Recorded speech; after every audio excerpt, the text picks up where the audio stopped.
Au sommaire, le gouvernement souminois intensifie ses efforts pour améliorer les conditions de milieux carcéraux dans les juridictions pour enfants. Lors d'une réunion avec la ministre des Droits humains Chantal Chambou et le premier président de la Cour de cassation Eliléon Ndomba Kabeya, la première ministre Judith Souminois a discuté des mesures à prendre pour offrir une prise en charge digne aux enfants en détention.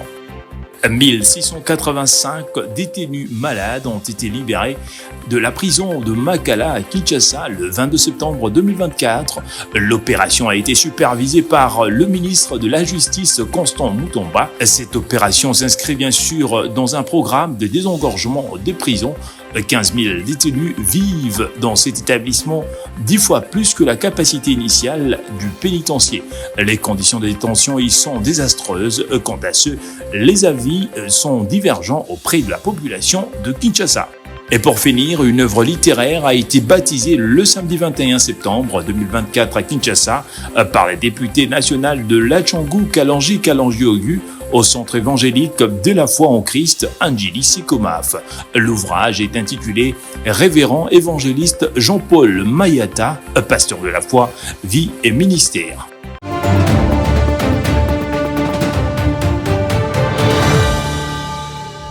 Pour une mission officielle qui s'annonce riche en activités politiques et diplomatiques, le président de la République Félix Tshisekedi a foulé le sol new-yorkais le dimanche 22 septembre pour participer aux travaux de la 79e session de l'Assemblée générale de chefs d'État et de gouvernement des Nations Unies. À son arrivée, le chef de l'État congolais a été accueilli par des officiels de l'administration américaine entourés de la ministre d'État aux Affaires étrangères, Thérèse Kayikwamba, de son directeur de cabinet, Anthony Kinzo, et du représentant de la RDC aux Nations Unies, Zenon Mukongo. La 79e Assemblée générale se déroule dans un contexte international où la réforme tant attendue du Conseil de sécurité des Nations Unies semble enfin prendre forme. Pour la première fois, les États-Unis se montrent favorables à l'élargissement du Conseil à 2 pays africains. Ce sujet sera au cœur du débat général qui débute le 24 septembre. Par ailleurs, la RDC se prépare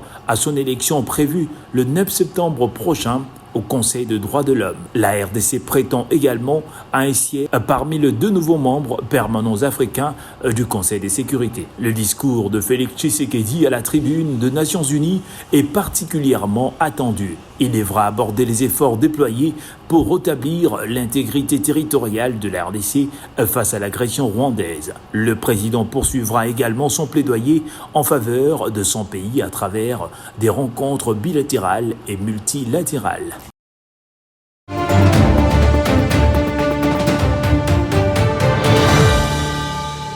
La première ministre a échangé ce lundi 23 septembre à la primature avec la ministre des Droits humains Chantal Chambou et le premier président de la Cour de cassation Eliléon Ndomba Kabeya sur les propositions de solutions afin d'améliorer les conditions des milieux carcéraux des enfants à Kinshasa. La ministre des Droits humains a affirmé que des solutions seront trouvées pour une prise en charge respectable des enfants.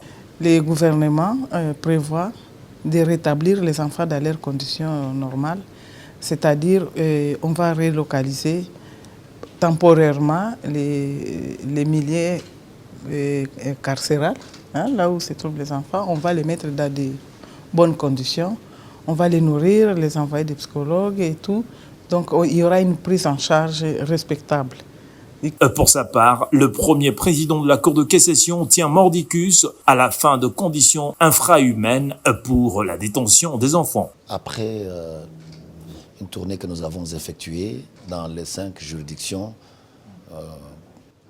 pour les enfants, nous avons constaté que les enfants en conflit avec la loi, depuis le temps qu'ils ne peuvent pas être gardés à Makala, ils sont placés dans des conditions difficiles, infrahumaines, dans les amigos, dans les conteneurs.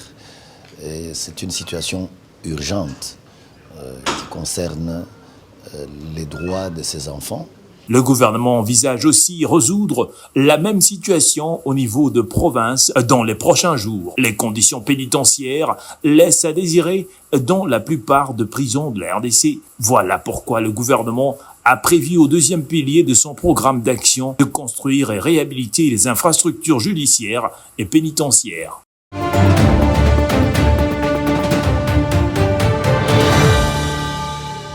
Dans une note d'information révélée lors de la 14e réunion du Conseil de ministres, le vice-premier ministre, ministre des Transports Jean-Pierre Bemba Gombo a annoncé que le vol inaugural de la nouvelle compagnie Air Congo SA est programmé pour le dimanche 1er décembre 2024. Premier a porté sur la compagnie aérienne Air Congo SA, rappelant que le Conseil de ministres, lors de sa 49e réunion, du 15 avril 2022 avait adopté les dossiers de création de la nouvelle compagnie aérienne dénommée Air Congo SA en partenariat stratégique avec le groupe Ethiopian Airlines et dont l'acte constitutif fut signé à Kinshasa le 3 mai 2022, le vice-premier ministre, ministre des Transports, a souligné que les parts sociales des deux actionnaires, la République démocratique du Congo et les groupes éthiopiens, sont respectivement de 51% et de 49%,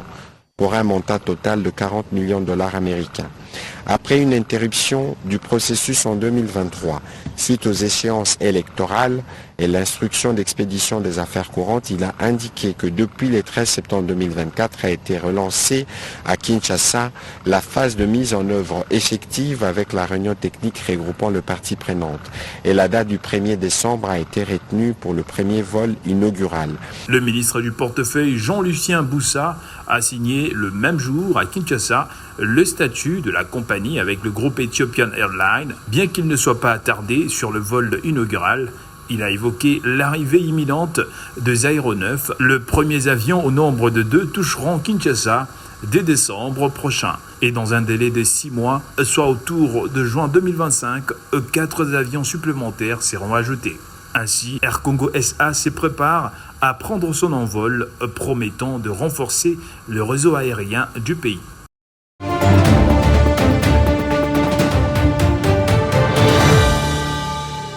Ils sont plus de 2000 détenus de la prison centrale de Makala à retrouver leur liberté entre le samedi 21 et dimanche 22 septembre 2024 sur instruction du président de la République des suites à l'initiative du ministre de la Justice et garde-sceaux Constant Mutamba dans le but d'améliorer les systèmes pénitentiaires. Tout d'abord, le samedi 21 septembre, le ministre d'État Constant Mutamba a procédé à la libération de 729 prisonniers, dont 648 libérés conditionnels, 73 ayant purgé leur peine, ainsi que 8 mineurs. Arrivé dans la journée des dimanche 22 septembre, Constant Mutamba ne sortira que très tard de la prison centrale de Makala, après avoir accordé et suivi de près la libération de 1685 détenus gravement malades, dont l'état de santé était critique, afin de recevoir les soins médicaux nécessaires. Le ministre de la Justice n'a pas digéré cette façon de détenir le malade sans de soins appropriés, d'où il a ordonné à la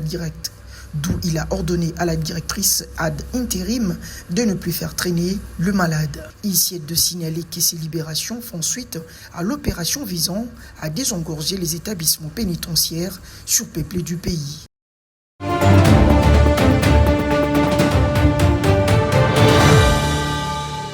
La série de libérations de détenus à la prison centrale de Makala suscite plusieurs réactions et les Kinois sur terrain ne sont pas en reste. Les avis des habitants de Kinshasa sont partagés après l'exécution de ces libérations qui font suite à l'opération visant à désengorger les établissements pénitentiaires surpeuplés du pays.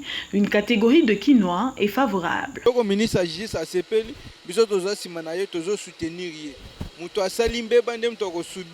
Ndebasa na prison muntu asali kamba muke ekomi ki asa na prison déjà inane wan to sepe na ngoti to sepe na likambo ministre ya justice asali a continuer ka bongo biso peuple toza sima na ye tozo soutenir ye eloko bakonzi basali na sepe nango makasi papa coup de chapeau chez notre ministre Mutamba na eloko asali wana. Je suis très content, sinon ce pays risquerait de disparaître. L'autre son de cloche est totalement opposé à cette politique du ministre Mutamba. Ces Quinois craignent la recrudescence du phénomène Kuluna avec l'arrivée de détenus suspects. Ceux qui vont changer mentalité au centre d'éducation à prison, ceux qui étaient c'est bien, mais ceux qui étaient passe on a biso mais ma ben ngo aspect ngo ya mabezali est-ce que baotu babimi wana baza bato bien bato mabe bazate c'est un peu ça le vrai problème ceux bato mabe bazali alors pourquoi bimisi bango ceux qui bango tout baza malam c'est une bonne chose. Le problème c'est pas d'abord libérer les gens. Le problème c'est que bon bato bimisi wana est-ce que baza ba innocent. Cette opération va s'étendre sur toute l'étendue du territoire national, a précisé le ministère de la Justice.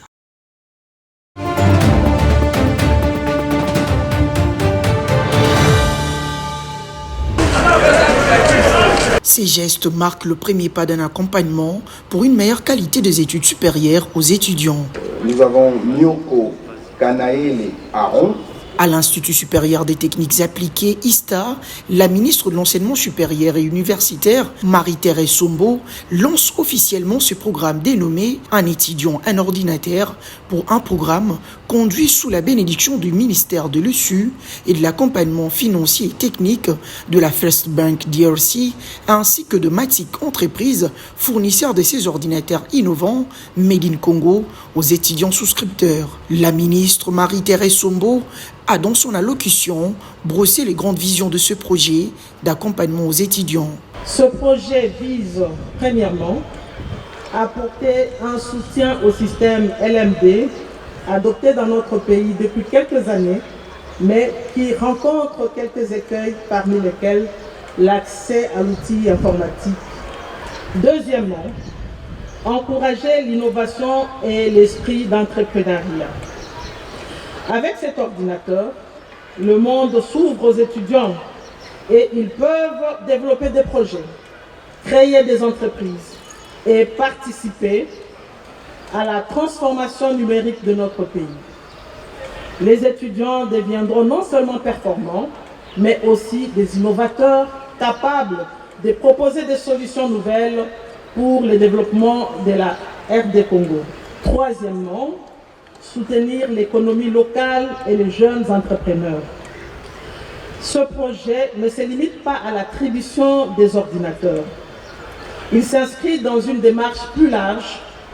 Une usine de montage d'ordinateurs sera installée ici à Kinshasa, créant ainsi de nombreuses opportunités d'emploi et de formation pour la jeunesse congolaise. Pour sa part, Anaklé Kaouli, DG de l'ISTA, a exprimé ses remerciements aux autorités ainsi qu'aux accompagnateurs de ces vastes projets. Alpha Eragi Bachunga, le directeur général de Matic Entreprises, a fait comprendre combien ces projets contribuera à l'avenir des étudiants. Le projet Elevza un ordinateur a pour but de transformer l'expérience académique des milliers de jeunes en RDC.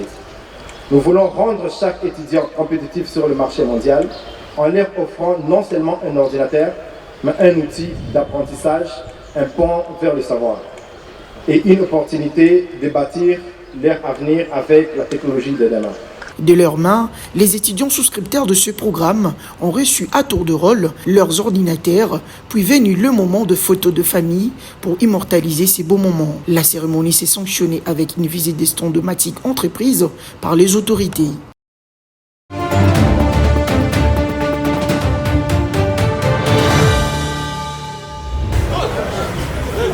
En marge de la journée mondiale de nettoyage, le gouverneur de la ville-province de Kinshasa, Daniel Bumba, a pris part active le samedi 21 septembre à une marche de sensibilisation organisée par l'ambassade des Pays-Bas en République démocratique du Congo en partenariat avec Global Compte UN. Un événement qui a coïncidé au ramassage des déchets le long du boulevard du 30 juin dans la commune de La Gombe, entre le rond-point Sosimat jusqu'à la gare centrale. Selon les initiateurs, le but est d'encourager les Quinois à sensibiliser davantage à l'implication de l'assainissement de la ville de Kinshasa afin d'atteindre l'objectif zéro déchet. Déterminée à faire de Kinshasa une ville salubre, saine, l'autorité urbaine a dans son adresse rappelé les responsabilités de chacun dans cette lutte contre l'insalubrité.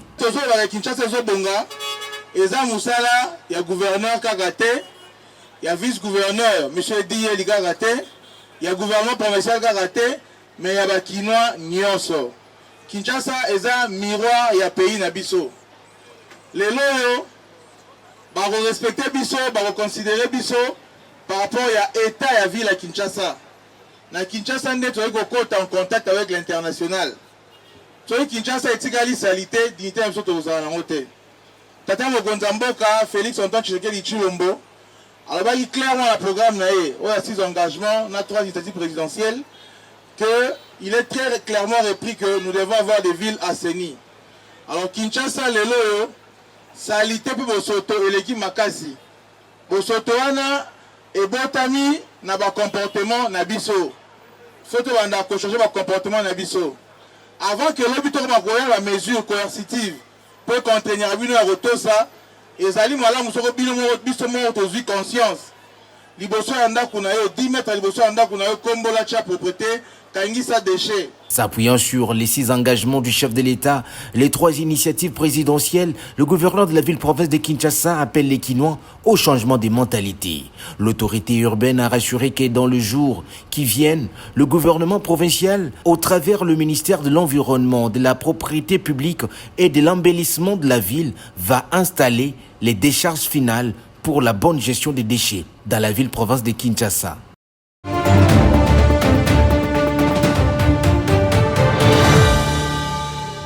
Dimanche 22 septembre 2024, journée sans repos pour le gouverneur de la ville-province de Kinshasa. Il visite les sites mis à la disposition pour la réalisation du projet d'extension de la ville de Kinshasa, situé dans la commune de Maluku. L'autorité urbaine voulait s'assurer que cette zone désignée pour bâtir la nouvelle ville moderne répondait parfaitement aux enjeux avant le début de travaux. L'extension de la ville-province de Kinshasa, a soutenu le gouverneur, va permettre de sortir de la ville-province de Kinshasa de la promiscuité, à rassurer le premier citoyen de la ville. Vous savez qu'aujourd'hui, certes, il est vrai, nous avons perdu cette culture des grands travaux.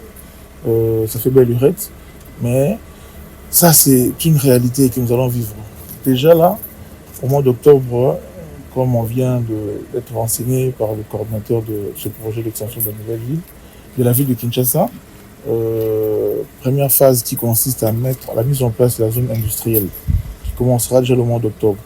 Et il y a déjà des effets qui vont se sentir, parce que nous avons dit, le programme Kinshasa Ezobonga a pour pilier le programme du chef de l'État, qui parle justement de l'emploi, création d'emplois, mais également des villes assainies. Donc ici, il y a quelques axes déjà qui seront très alignés. Vous voyez que dès octobre, il y a 10 000 emplois directs qui vont commencer déjà à se mettre en place. Mais également, dans l'avenir, nous savons qu'il y aura une très belle ville qui s'est érigée dans cette zone. Le gouverneur de la ville a été accompagné par le coordonnateur du comité stratégique de supervision du projet de l'extension de la ville-province de Kinshasa, des ministres provinciaux, celui des infrastructures et travaux publics et de l'environnement et quelques membres de son cabinet de travail.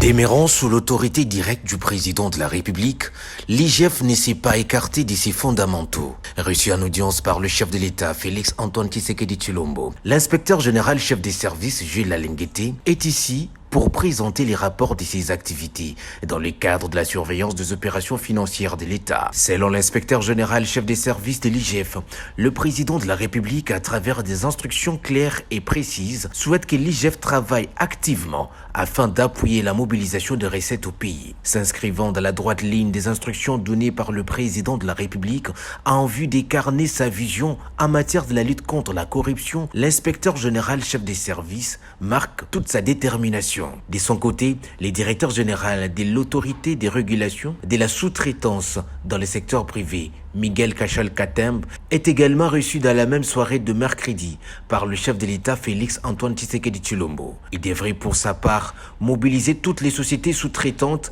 à travers une sensibilisation afin de s'acquitter de leurs devoirs fiscaux en vue de permettre à l'État congolais de mobiliser les moyens de sa politique. C'est révolu l'époque où les domaines de la sous-traitance échappaient au contrôle de l'État, a insisté le président de la République.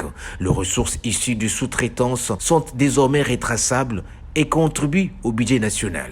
Les DG de l'ARSP a promis au chef de l'État de faire de la sous-traitance le moteur de développement du pays, mais surtout du domaine de respecter ce qui contribue efficacement à l'économie de la RDC.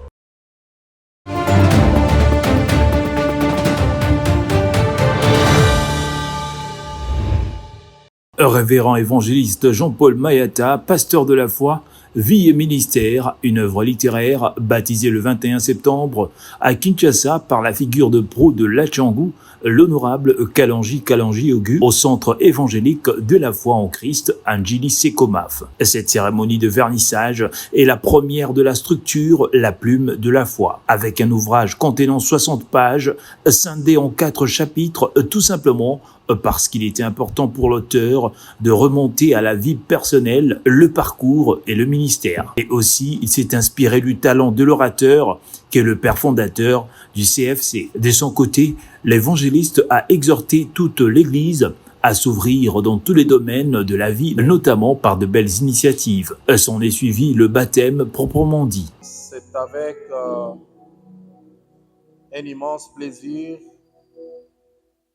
et honneur que je porte à ce jour au fond baptismaux l'ouvrage intitulé Vie et ministère. Pour sa part, Eloge Mabanza, auteur de l'ouvrage, précise sur sa thématique. Par rapport à ce que nous avons pris comme message du livre, c'est-à-dire que nous ne puissions pas gâcher notre jeunesse inutilement. Parce que Jean-Paul Mayata a eu quand même une jeunesse très instructive. Si nous pouvons prendre notre jeunesse, les concentrer à des choses plus importantes que des choses inutiles. Au sortir de cette solennité, l'élu de l'Atchangou s'est exprimé en ces termes. Pour moi, c'est un honneur. Pour moi, c'est un plaisir d'être celui qui devrait vernir ces livres. Ce n'est pas seulement un livre, c'est toute une vie. Je recommande aux uns aux autres de prendre le temps de lire ces livres parce qu'ils auront l'expérience de comment affronter demain et surtout comment prospérer tel que c'est le cas avec le pasteur Jean-Paul Mayata. Étant l'invité de marque de cette cérémonie de vernissage, l'honorable Kalanji Ogu a dans sa peau de leader de l'Atchangou encouragé cette œuvre littéraire en achetant 30 exemplaires qui seront distribués gratuitement pour l'édification de l'église Corps du Christ.